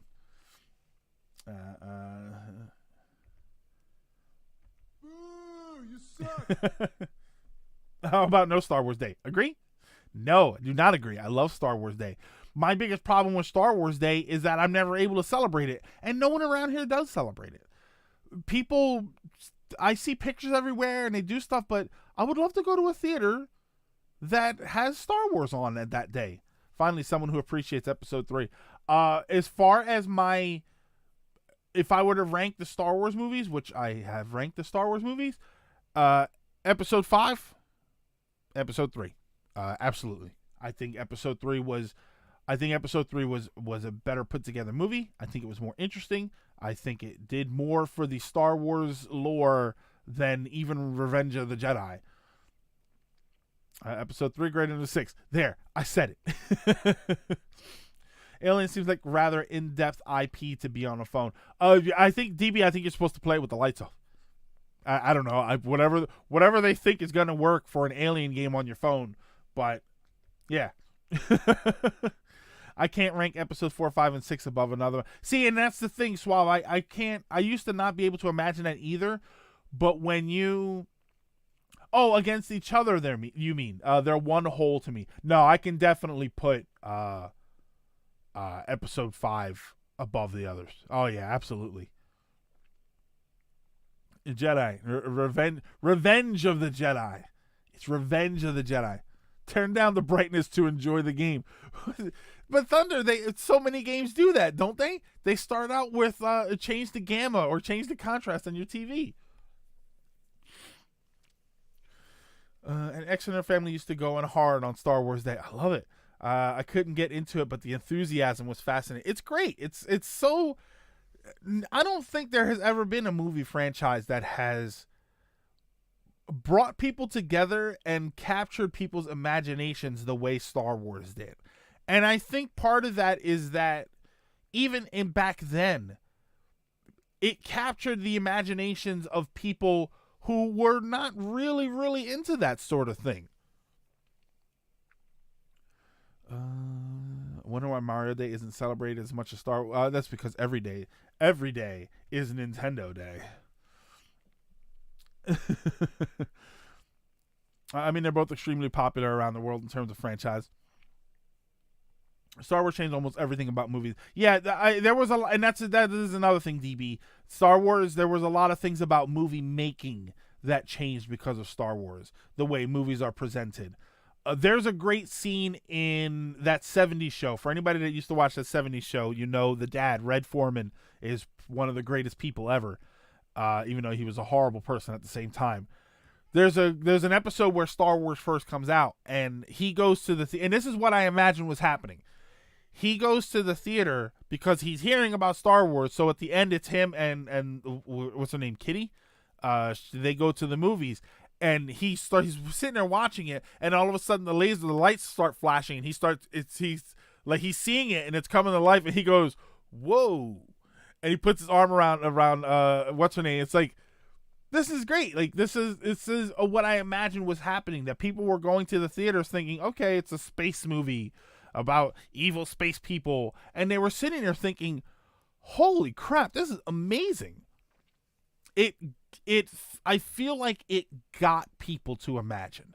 It took people out of the world they were in and brought them to this other place that was a long time ago in a galaxy far, far away, and it opened their minds to the possibility of something more interesting. And I think that I think that the people who watched it, especially as a kid then, are the people who grew up with that mentality. So they have a lot to not owe Star Wars, but that Star Wars is responsible for. Let's talk about Star Trek. No Star Trek here. Well, I love Star Trek, but we're talking Star Wars from. Oh, I didn't have enough of that written yet. From Coruscant to Tatooine, talking Star Wars from lightsabers to blasters. Oh, I could write a whole song for that. Can you imagine audience reactions to the episode 5 plot twist? Suave, one of my time travel dreams is to go to a movie theater on opening night of episode 5 and see people react to it legitimately. I know that it's a dumb thing to use time travel for, but the idea of seeing people react to episode 5 and seeing people react to the first time Dorothy steps out of the house in Munchkin Land in The Wizard of Oz and everything's in full color. I dream about the idea of going back and seeing that and seeing the wonder in people, because apparently the story that I always heard was that people did not know that movie was in color. So they went to go see a black and white movie, and the movie starts in black and white and it looks just like it always does. So then when she opens the door and everything is in color, if that story is legit, I would love to be at one of those theaters to see people's reaction to, oh my God. I haven't seen more than 10 minutes of any Star Trek. I haven't had any interest to sit down and try yet. Star Trek is tricky. Star Trek is tricky because you could watch, there's good Star Trek and bad Star Trek, and it's easy to watch bad Star Trek. In Star Wars movies, the original trilogy at least was always about clinging on to hope and believing in trying to do the right thing and believing that people can be better and change. I'm not even that huge of a Star Wars fan, but I just kind of started talking about it here.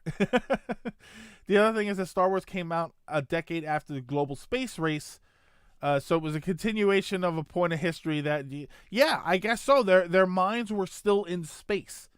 So here we have this story that takes place there. From an imagination standpoint. Better than using the DeLorean and getting the almanac and suddenly Biff is my dad. Buy 2 CIB copies of Earthbound.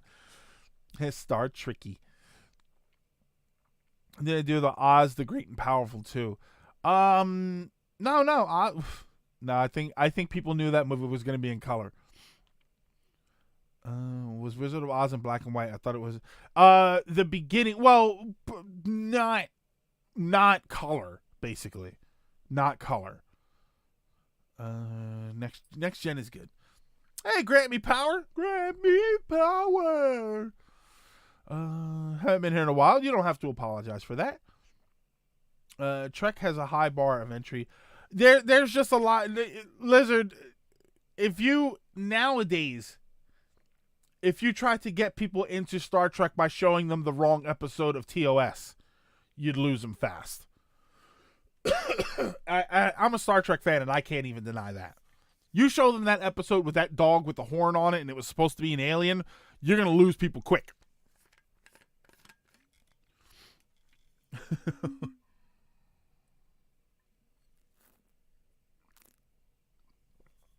Hey, I just made that gif of John's Fortnite dance.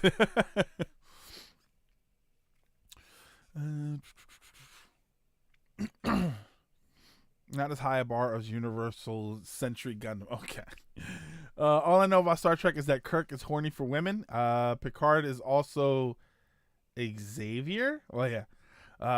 And most Klingons are evil. Not necessarily. Klingons are just rough and tough. I'd say start with TNG. Yeah, I would say start with TNG. If you wanted to start TOS, I'd say skip the first movie and start with the second one, Wrath of Khan. or Search for Spock. I love Search for Spock.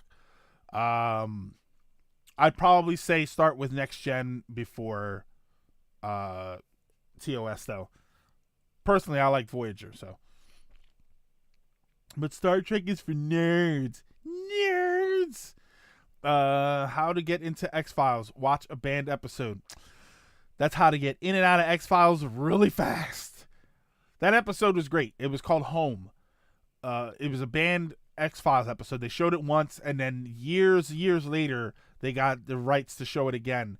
Or they got permission to show it again. And I don't think they've ever showed it again since. It is a very intense episode that will make you a fan or drive you completely away from the show.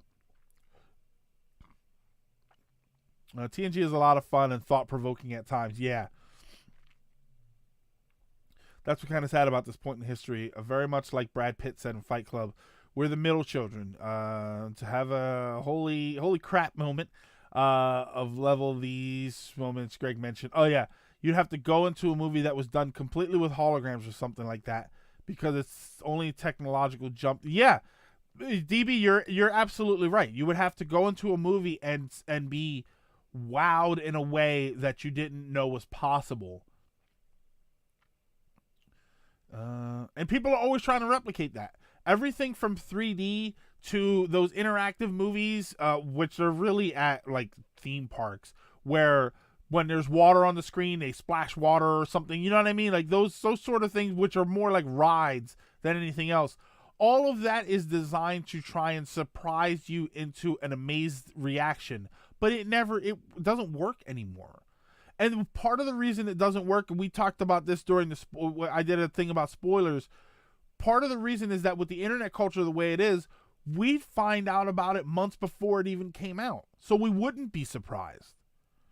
Look at episode 7, going back to Star Wars, episode 7. We should have been amazed. Sorry for spoilers if anybody has not seen the movie, but you had a year and a half or several years actually. We should have been amazed when Finn and Rey were running from those people, and he said, well, what about that ship? Oh, no, that ship's a pile of junk. Well, now we have to take that ship, and you turn around and it's the Millennium Falcon. We should have had our minds blown when that happened. Except 6 months before the movie even came out, we saw a bunch of pictures knowing that the Millennium Falcon was going to be in the movie, and we knew that there was the set for the Millennium Falcon was built, so we were gonna see the insides of it. You ruined it. You ruined the surprise that we should have had. Yeah, the pile of junk moment made me smile. And here's the problem: when that moment came up, and that ship's the pile of junk, I knew what they were talking about. Because I knew it was in the movie, so I knew. Oh well, that has to be what they're talking about. See, hang on a second. Get down from there. He's on. Get out. Later.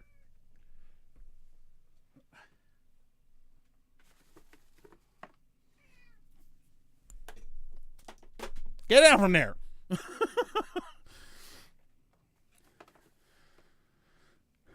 Thanks for the spoilers. I hate Star Wars, but even I think that's messed up. Yeah, it's take any movie that you've seen that had a surprise moment in it. Could you okay, you guys, if you've not seen this movie, Sixth Sense, The Sixth Sense, the Haley Joel Osment, Bruce Willis movie. Could you imagine if weeks before the movie came out, you saw a headline that said Bruce Willis, who plays a ghost, something like that. Like, again, spoilers, but you've had forever to see the movie.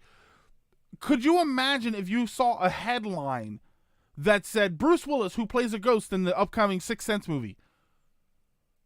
What? You just ruined it for everybody. That, to me, is what that moment should have been, the Millennium Falcon scene. The first Fast and the Furious movie.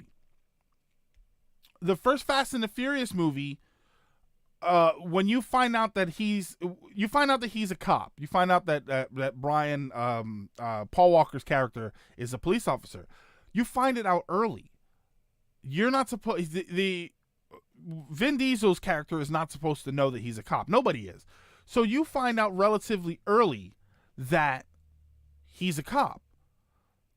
That should have been kept a secret. That would have been cool if that were kept a secret in the movie, and then you find out at the same time, because we love those moments. We love those moments where we get to sit there and go, "Oh my god." And now they're not even ruining it in the movie. They're ruining it on the website. They're ruining it when you go and you see that stuff. So it drives me crazy whenever I see all of that. I don't know. It's just I don't know. I don't even know where that conversation came from. It just sort of happened. Point Break and Fast and the Furious are the same movie. Same kind of. Oh wait. Somebody said something about Infinity War. I know that Infinity War supposedly had a spoiler in the trailer. And I've seen trailers that don't spoil. Here's a good movie that the trailer doesn't spoil the most important parts of the movie. Hancock. For anybody that says, for anybody that has seen the movie Hancock, if you go and you watch the trailers, the original theatrical trailers for that movie tells you a lot about what's going on. It tells you that Will Smith has superheroic powers, but he's kind of a jerk about it. And that's it. That's what it tells you. You don't find out what was really going on until you watch the movie. Those are good moments. The clip. Oh, I have a clip it button too now. The Twitch commands give me a clip button, but I didn't actually use it. The problem is that too many people run to social media to say, "Hey man, I worked this out and this is crazy." See, I don't mind that, DB. If you work it out, I'm kind of okay with that. What I have a problem with is the studios and media places doing stuff like that. Yeah, who was it that said something about Infinity War? That I would say, yeah, Avengers Infinity War has that issue where they where had they kept the next phase a secret, the deaths would be more impactful. Yeah, I'm hearing that the Infinity War trailer, Endgame, spoils a lot of stuff. And I haven't watched it. I haven't watched the newest trailer just because of that.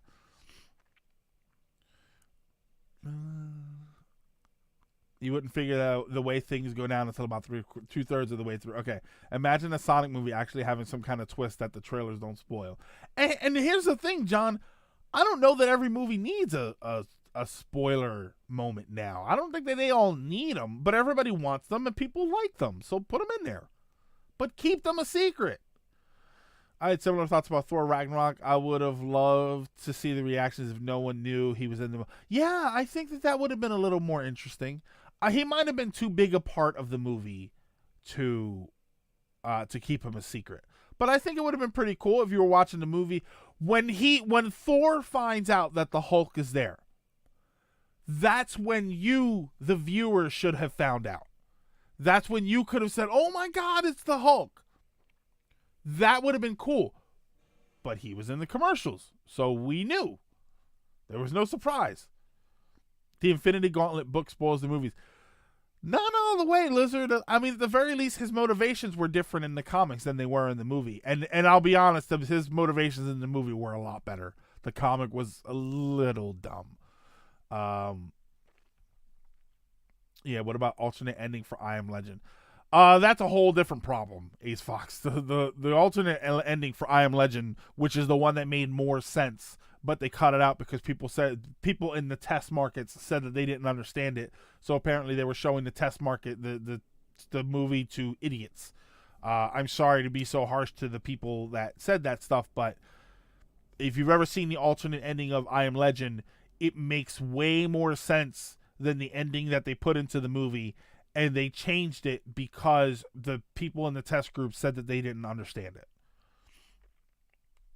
Good movie that kept this plot hidden was Seven.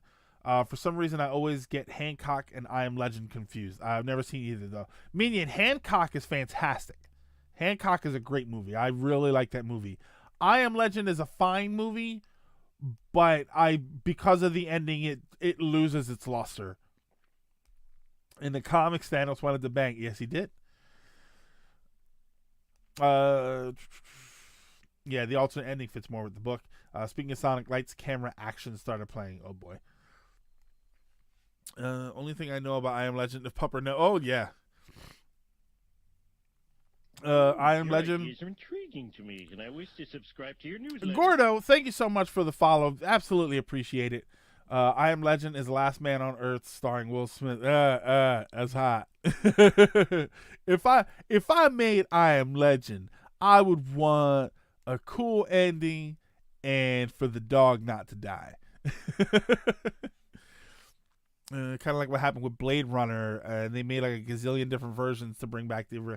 I have to watch that movie again. I did not like Blade Runner when I first saw it. I thought it was a very slowly paced movie, which I'm not always a big fan of. I thought the pacing was very off on that movie, so I need to watch it again. I definitely want to watch the new one.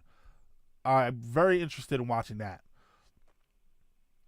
Update on the CRT. I got cleaned it up. Good. Had some scuffs, but nothing too ugly. Works great. Fantastic. Had a scare that the speakers were broken, but it turns out they were just set to off on the TV set. Okay, so they probably had it hooked up to an output. So they work just fine. Gonna finally test out how Component looks later today. Oh, Component's so great. I just realized Sonic Forces did a better job of keeping its plot a secret than Infinity War. John, part of that is that there were low expectations for 3D Sonic games. Sorry, that's really the truth. My favorite thing in a movie is to constantly build up hype or just some form of momentum. I don't need to be surprised. Just, yeah, I don't always need to be surprised. What I need is for there to be in Avengers, the first Avengers. I think the first Avengers movie to me is as close to a perfect movie as you can get. I thought that movie was fantastic and had enough of everything to be very interesting and fantastic. I don't think there were any giant spoilers in that. There was nothing in there where you were supposed to go, oh my God, I didn't see that coming. I think it was just a good movie. It was very interesting. It was a sequel to 4 other movies. And at the end of it, you were satisfied. You got this big climactic fight at the end. And it was interesting. But I don't think there were any spoilery moments. You didn't find out that Iron Man has been dead the whole time or anything like that. Like, it was fine. I agree. The ending they went with a total cop out. Yeah, that's a good word. That's a good term for it. It really is a total cop out. I found Blade Runner interesting, and I see why people loved it, but I just thought it was okay. Yeah, I think I need to watch it again. Dragoon, watch Johnny Mnemonic. Was a movie with Keanu Reeves that I absolutely love, that I personally think came out at the wrong time. I think that's a movie I think should be redone. I think a new Johnny Mnemonic with modern special effects and still the cyberpunk setting, I think would be fantastic. I would absolutely go to see that. I found Blade Runner interesting, and I see why people loved it. So the plot of Sonic Forces is still a secret because it's almost non-existent. Yeah, everybody's still waiting for it. I think spoiler moments mostly ruin movies and writing, just like M. Night Shyamalan career.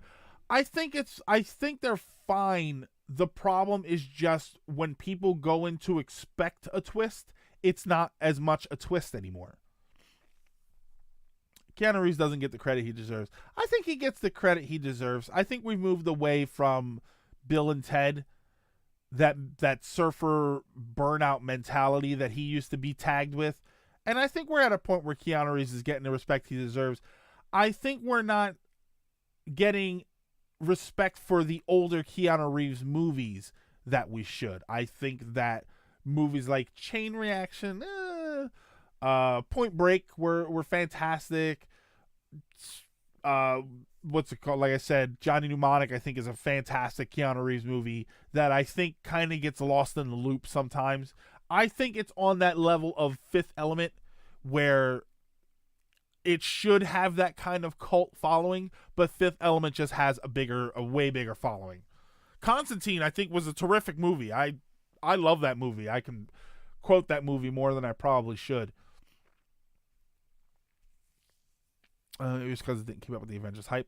Let me say this: the first MCU movie I saw in the theaters was Iron Man 3, but I watched all the other movies beforehand in the weekend. Okay, by the time I got to the Avengers, I thought it was just pretty good, not fantastic or anything.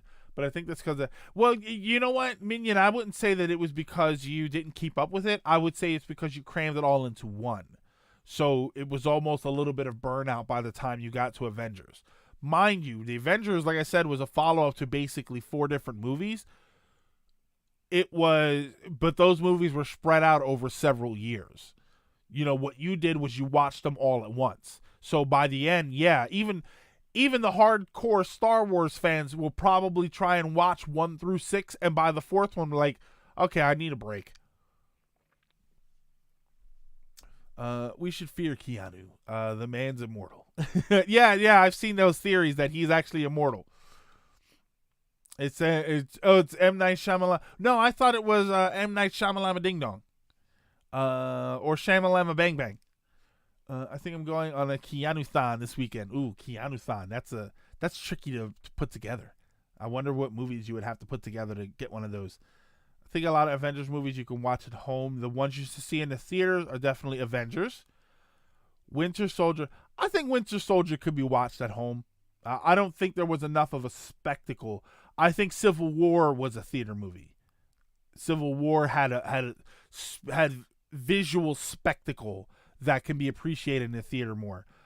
Black Panther, yeah, I saw Black Panther on Blu-ray my first time. I think I would like to have seen it in the theater. I think there was certain aspects of the movie that were spectacle in their presentation and needed to be seen on the big screen. And Infinity War, absolutely. But I love Iron Man 3. I know it's an unpopular opinion, but I love it. Maybe I should go. I think Iron Man 3 introduced a lot of stuff that they could put together, that they could have elaborated on, and they didn't. I watched all the Lord of the Rings movies, and I've done Lord of the Rings movies. I've watched Star Wars 1 through 6 over the course of a weekend, but not all in one day. You never do that. It's 4, 5, 6, and then 1, 2, and 3. No, Latimer, I have done 4, 5, and 6, and then 1, 2, and 3, but I have also done 1 through 6, but over the course of a weekend. Look better on the big screen than it does at home. Okay. Civil War was the most fun I had in the theater. Yeah, the audience experience was amazing. I don't watch movies like that, but Iron Man 3 was the only movie that I refused to have spoiled for me. Yeah.